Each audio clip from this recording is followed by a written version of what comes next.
नमस्कार दोस्तों, welcome to civil service test series. Question number 1। Bharat के पहले खुले संग्रहालय शहीदी पार्क का हाल ही में किस शहर में उद्घाटन किया गया?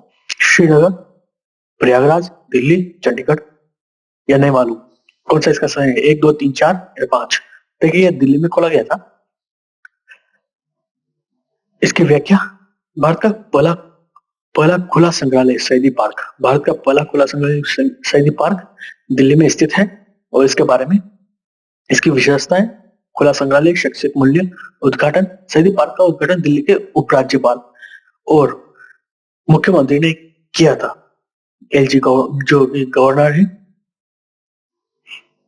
सॉरी उपराज्यपाल है, एलजी लॉर्ड गवर्नर है और उपराज्यपाल अलग। इस उद्घाटन के साथ भारत को एक नया और अनूठा संग्रहालय मिला। निष्कर्ष: शहीदी पार्क दिल्ली में स्थित है और ये पहला खुला संग्रहालय पार्क है। ये पार्क देश के इतिहास और संस्कृति के लिए समर्पित है। कुछ इस प्रकार दिखता है। हाल ही में इक्वाडोर वासियों ने अमेज़न के निम्न में से किस जैव विविधता वाले क्षेत्र में जनमत संग्रह द्वारा तेल की ड्रिलिंग को अस्वीकार कर एक ऐतिहासिक निर्णय लिया? मनु राष्ट्रीय उद्यान, जाओ राष्ट्रीय उद्यान, यासुनी राष्ट्रीय उद्यान, तुमुकुमा के राष्ट्रीय उद्यान या नहीं मालूम? देखिए, इक्वाडोर वासियों ने जो राष्ट्रीय उद्यान अवस्थित है वो यासुनी राष्ट्रीय उद्यान अवस्थित है, जहां पर तेल के ड्रिलिंग को मना कर दिया। देखिए, इसकी पूरी व्याख्या। यासुनी नेशनल पार्क जनमत संग्रह द्वारा, और यहाँ पर कई दुर्लभ प्रजातियां अवस्थित है, जैसे कि नदी डॉल्फिन, ओल्ड फील्ड टेमरिन। कई प्रजातियां कीटनाशक जो केवल इस क्षेत्र में ही पाई जाती है। यह पार्क दुनिया के सबसे महत्वपूर्ण जैविक हॉटस्पॉट में से एक है और अमेज़न वर्षावन भी का अभिन्न हिस्सा है। जनमत संग्रह का निर्णय 2023 में लिया गया।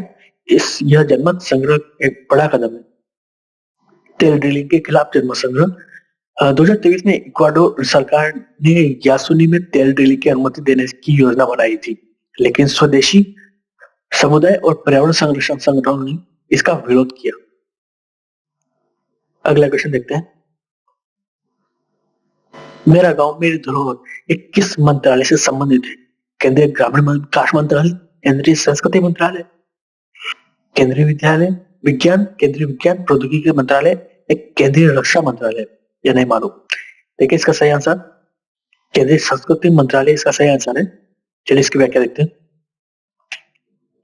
इसका उद्देश्य और लक्ष्य सांस्कृतिक धरोहर का संरक्षण करना, ग्रामीण पर्यटन का विकास करना, स्वदेशी कला और शिल्प का संरक्षण करना।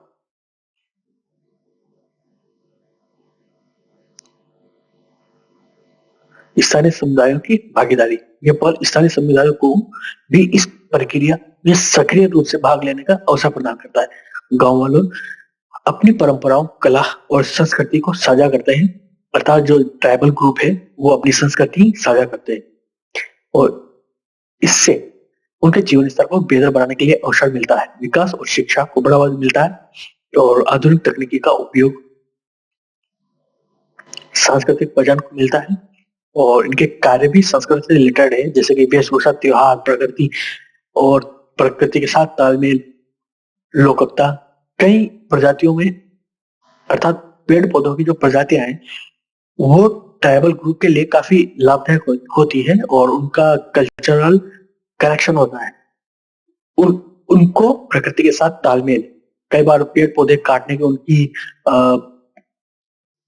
कलाओं में शामिल होता है, तो उसको बढ़ावा ना मिल सके, पेड़ पौधों को कम से कम काटा जाए, उनके तहत यह भी कार्य करती है। कार्य यह भी है इनका। अगला क्वेश्चन देखते हैं। राष्ट्रमंडल संसदीय संघ का भारत क्षेत्र का 9वां सम्मेलन निम्न में से किस शहर में आयोजित किया गया था? कोटा, उदयपुर, जोधपुर, जयपुर या नैमार? देखिए, इसका सही आंसर उदयपुर है, जहां पर 9वां सम्मेलन आयोजित किया गया था। इसकी व्याख्या। राष्ट्रमंडल संसदीय संघ का भारत क्षेत्र का 9वां सम्मेलन जयपुर, राजस्थान में 2023 में आयोजित किया गया था। इसका मुख्य कारण और उद्देश्य क्या कहते हैं? भारतीय क्षेत्र सम्मेलन का आयोजन, जयपुर का चयन, सम्मेलन के उद्देश्यों में शामिल नेतृत्व और महत्ता। निष्कर्ष। इसको आप पोज करके पढ़ लीजिएगा। चलिए अगला क्वेश्चन देखते हैं। आपके मेंस में काफी कारगर साबित होगी वो। व्याख्या है FISU फिसो वर्ल्ड यूनिवर्सिटी गेम्स 2023 की पदक तालिका में भारत ने कौन सा स्थान प्राप्त किया है। देखिए ये सभी क्वेश्चन पेपर्स में आए हुए हैं और ये RS 2023 में आया हुआ क्वेश्चन है। तो उस समय जो फिसो वर्ल्ड यूनिवर्सिटी गेम्स की पदक तालिका में भारत ने कौन सा स्थान प्राप्त किया, तो ये 7वां स्थान था। इसकी व्याख्या, यह ओलंपिक से लिया गया आर्टिकल्स है, इसलिए इनके पीछे जहां से आर्टिकल उठाए हुए हैं तो वहां का नाम लिखा हुआ है। इसमें चीन का प्रदर्शन 103 स्वर्ण सहित कुल 178 पदकों के साथ शीर्ष स्थान पर चीन रहता है। और इन 26 पदकों में से 14 पदक भारतीय निशानेबाजों ने जीते, जिनमें 8 स्वर्ण, 4 रजत और 2 कांस्य शामिल थे। ये आयोजित कहाँ किया गया? चीन के चेंगडू में आयोजित इस प्रतियोगिता में भारत ने 11 स्वर्ण, 5 रजत और 10 कांस्य पदक जीते थे। चलिए अगला क्वेश्चन देखते हैं। 12 अगस्त 2023 को भारत ने हॉकी की चौथी एशियन चैंपियनशिप ट्रॉफी में मलेशिया को अंतिम मैच में हराया। यह मैच किस स्टेडियम में खेला गया था? ने Radhakrishnan stadium, Shri Kanteerava stadium, M Chinnaswamy stadium, Jawaharlal Nehru stadium या नहीं मालूम। देखिए इसका सही आंसर एक है मे राधाकृष्ण स्टेडियम। चलिए इसकी व्याख्या देखते हैं। 12 अगस्त 2023 को भारत ने हॉकी की 6वीं एशियन चैंपियन ट्रॉफी के फाइनल में मलेशिया को 4-0 से हराया। एशियन चैंपियन ट्रॉफी का खिताब जीता और ये खिताब बॉम्बे हॉकी स्टेडियम, मुंबई, महाराष्ट्र में खेला गया था। मुख्य बिंदु, मैच का परिणाम और स्थान, महत्वपूर्ण प्रदर्शन, प्रतियोगिताओं के संक्षेप, भारत की उपलब्धि और अंतर्राष्ट्रीय हॉकी में भारत का स्थान और निष्कर्ष। आपको मैच में काफी अच्छी किस प्रकार से लिखा जाता है। अगला क्वेश्चन देखते हैं। राजेश्वरी कुमारी, जिन्होंने बाकू अजरबैजान में आयोजित विश्व चैंपियनशिप में 5वां स्थान प्राप्त किया और पेरिस ओलंपिक हेतु पात्रता प्राप्त की, का संबंध किस खेल से? निशानेबाजी, तीरंदाजी, लंबी कूद, जिम्नास्टिक या नहीं मालूम। देखिए राजेश्वरी कुमारी ये निशानेबाजी से संबंधित थे और इनकी व्याख्या और कुछ इस प्रकार की दिखती है। राजेश्वरी कुमारी का प्रदर्शन और ओलंपिक 2024 के लिए योग्यता, शूटिंग में के लिए उनका समर्पण, निशानेबाजी का करियर और उनका मंच प्रेरणा और निष्कर्ष। चलिए अगला क्वेश्चन। भारत में कमलजीत ने 24 जुलाई 2023 को ISSF junior shooting world championship 2023 में पुरुषों की व्यक्तिगत 50 मीटर पिस्टल स्पर्धा में स्वर्ण पदक जीता। यह स्पर्धा निम्न में से किस देश में आयोजित की गई थी? फ्रांस, नेपाल, कनाडा, दक्षिण कोरिया। देखिए इसका सही आंसर है दक्षिण कोरिया। दक्षिण कोरिया में ये स्पर्धा कमलजीत ने ISSF international sports shooting federation 2023 pistol स्पर्धा में बेहतरीन प्रदर्शन किया। इन्होंने प्रतिष्ठा स्वर्ण पदक जीतकर अपनी शानदार शूटिंग कौशल का प्रदर्शन किया। और ISSF 2023 पिस्टल स्पर्धा थी क्या? कमलजीत का प्रदर्शन कैसा रहा और भारत का प्रदर्शन कैसा था? महत्वपूर्ण स्पर्धा और कमलजीत का योगदान। हाल ही में भारत की CA भवानी देवी ने एशियन फेंसिंग चैंपियन में कांस्य पदक जीता। वे सेमीफाइनल में किस देश के खिलाड़ी से हारी थी? UAE, मिस्र, उज्बेकिस्तान, जापान या अनुत्तीर्ण प्रश्न। देखिए वो खिलाड़ी उज्बेकिस्तान का था जिनसे वो हारी थी। भवानी देवी का मुकाबला उज्बेकिस्तान की शिरीन बिकोवा से हुआ था, जो एक कठिन और प्रतिस्पर्धा मैच था। भवानी देवी ने बहुत अच्छा खेल दिखाया, लेकिन शिरीन बिकोवा ने 15-13 से उन्हें हराया था। यह हार भवानी देवी के लिए निशानबाजी थी, लेकिन उन्होंने कांस्य पदक जीता और एक ऐतिहासिक कांस्य पदक भारत के लिए हासिल किया। निष्कर्ष। अगला क्वेश्चन देखते हैं। किस भारतीय संस्था को गांधी शांति पुरस्कार 2021 हेतु चयनित किया गया था? गीता प्रेस, गोरखपुर, सुलभ इंटरनेशनल, विवेकानंद केंद्रीय कन्याकुमारी और रामकृष्ण मिशन या नहीं मालूम। देखिए ये पुरस्कार गांधी शांति पुरस्कार है वो गीता प्रेस गोरखपुर को दिया गया था। इसकी व्याख्या, मेंस में किस प्रकार से लिखा जाता है? कुछ इस प्रकार है, आपके काफी मदद साबित होगी इसमें कि लैंग्वेज मॉडल किस प्रकार से होना चाहिए। गीता प्रेस गोरखपुर को शांति पुरस्कार 2021 का चयन। इसकी स्थापना 1923 में लक्ष्मी नारायण शर्मा द्वारा गोरखपुर में की गई थी। गीता पर इसका उद्देश्य भारतीय संस्कृत, धार्मिक ग्रंथों और साहित्य को लोकप्रिय बनाना था, खासकर भगवत गीता, रामायण, महाभारत और अन्य धार्मिक पुस्तकें जो जिसका प्रकाशन यह करती है। इसको शांति पुरस्कार 2021 दिया गया है। और गीता प्रेस का योगदान क्या क्या है? धार्मिक ग्रंथों, शांति, अहिंसा और सामाजिक कार्य, और इसके प्रकाशनों का प्रभाव क्या क्या था और इसके निष्कर्ष। चलिए अगला प्रश्न देखते हैं। निम्नलिखित में से किस प्राचीन स्थल के उत्खनन में मालव जनपद की लौह सामग्री के विशाल संग्रह प्राप्त हुए? लौह सामग्री के विशाल संग्रह प्राप्त हुए। नगर नैनवा और नगरी, सांबर या रेड। देखिए नैनवा जो नगर है ये रेड के पास में, ये टॉप के बूंदी के पास में है। और नगरी माध्यमिका जिसे कहते हैं चित्तौड़गढ़ में। सांभर आप सब जानते होंगे जयपुर के पास में। रेड जो कि टॉप में है, इसका सही आंसर रेड ही है। चलिए इसकी व्याख्या देखते हैं। नगर मालव गणराज्य की राजधानी थी। इसका प्राचीन नाम कारकोट नगर था।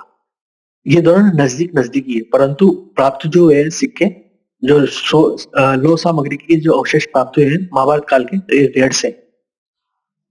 और इसकी खुदाई 1942-43 में श्री कृष्ण देव ने की थी, लेकिन किसी कारणवश रिपोर्ट प्रकाशित नहीं हो सकी रेड को। तो लौह सामग्री की प्रचुरता के कारण प्राचीन राजस्थान में के टाटानगर की संज्ञा दी गई है। अगला क्वेश्चन देखते हैं। अजमेर का पराक्रमी चौहान शासक जिसने दिल्ली पर विजय प्राप्त कर उसे अपने साम्राज्य में शामिल कर लिया था, वो था विग्रहराज चतुर्थ, अर्णोराज, अजयराज, पृथ्वीराज तृतीय। कौन सा इसका सही आंसर है? 1, 2, 3, 4 या नहीं मालूम? इसका विग्रहराज इसका सही आंसर है। अजयराज जिसने अजमेर बसाया था, इसके पिता अर्णोराज थे।